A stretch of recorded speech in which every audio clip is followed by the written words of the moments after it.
மருமகள் சீரியல்ல அடுத்து வர எபிசோட்ல என்ன மாதிரியான ட்விஸ்ட் எல்லாம் இருக்க போகுதுங்கிறத இந்த வீடியோவில் பார்க்கலாம்.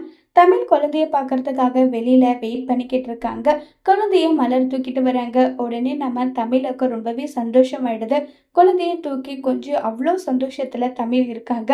குழந்தைகிட்ட இருந்து முத்தம் வாங்குறதுக்காக நான் வந்தேன், குழந்தைகிட்ட முத்தம் வாங்கிக்கிறேன்னு சொல்லிட்டு குழந்தைக்கு முத்தத்தை கொடுத்துட்டு நம்ம தமிழும் அழகர்கிட்ட இருந்து முத்தம் வாங்கிக்கிறாங்க. அழகரும் ரொம்பவே அழகா கியூட்டா முத்தம் கொடுக்குறாங்க. இப்ப ஐஸ்வர்யாவுக்கு இந்த விஷயம் தெரியுது. ஐஸ்வர்யா ஓடி வராங்க. ஹாப்பி பர்த்டே தமிழ், உங்களுக்கும் இன்னைக்கு தானே பிறந்த நாள், ஹாப்பி பர்த்டேன்னு சொல்லி விஷ் பண்றாங்க. உடனே நம்ம தமிழ் தேங்க்யூ சொல்றாங்க. இங்க பாத்தீங்களா இந்த சேரீ எப்படி இருக்குன்னு சொல்லி கேக்குறாங்க. ரொம்ப நல்லா இருக்குன்னு சொல்லிட்டு தமிழ் சொல்றாங்க. இந்த ஜுவல்ஸ் எப்படி இருக்குன்னு சொல்லி கேக்குறாங்க. ஜுவல்ஸும் சூப்பரா இருக்குன்னு சொல்லிட்டு தமிழ் சொல்றாங்க. இது எல்லாமே எனக்கு சேது மாமா கிஃப்ட் பண்ணாரு, எனக்கு ஏத்த மாதிரி எல்லாமே பார்த்து பார்த்து செலக்ட் பண்ணியிருக்காரு, நிஜமாவே சூப்பரா இருக்கு இல்லைன்னு சொல்லிட்டு தமிழ் கிட்ட சொன்னதும் தனத்துக்கு பயங்கர கோவம் வருது.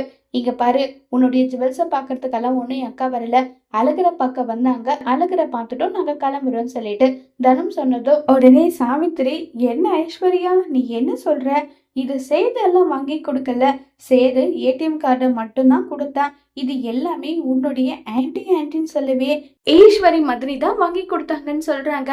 உடனே ஐஸ்வர்யாவுக்கு இது பயங்கர ஷாக்கிங்கா இருக்கு. இல்ல அப்படியெல்லாம் ஒன்றும் கிடையாது, என்கிட்ட சேது மாமாவே தான் கொடுத்தாருன்னு சொல்லிட்டு இப்ப ஐஸ்வர்யா மாமா மாமா எங்க இருக்கீங்க வாங்கன்னு சொல்லி கூப்பிடுறாங்க.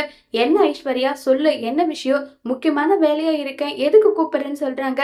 இது என்னுடைய பிறந்த நாளுக்காக எனக்காக நீங்களா கடைக்கடையே ஏறி பார்த்து தானே இந்த கிஃப்டை வாங்கிட்டு வந்தீங்கன்னு சொல்லிட்டு ஐஸ்வர்யா கேட்குறாங்க. உடனே திருன்னு சேது முழிக்கிறாங்க. தனம் அங்க எல்லாருமே இருக்காங்க. உடனே சாவித்திரி, என்னப்பா சேது ஐஸ்வர்யா கிட்ட இந்த விஷயத்த சொல்லலையேன்னு சொன்னதோ உடனே சேது இது எதுவுமே நான் வாங்கல, எல்லாமே ஈஸ்வரி சித்தி தான் வாங்கினாங்க, நான் பணம் மட்டும் தான் கொடுத்தேன்னு சொல்லிட்டு சேது சொல்றாங்க. இது கேட்டு பயங்கர ஷாக் ஆகுறாங்க ஐஸ்வர்யா. அதோட இந்த பிரேமோவை முடிச்சிருக்காங்க.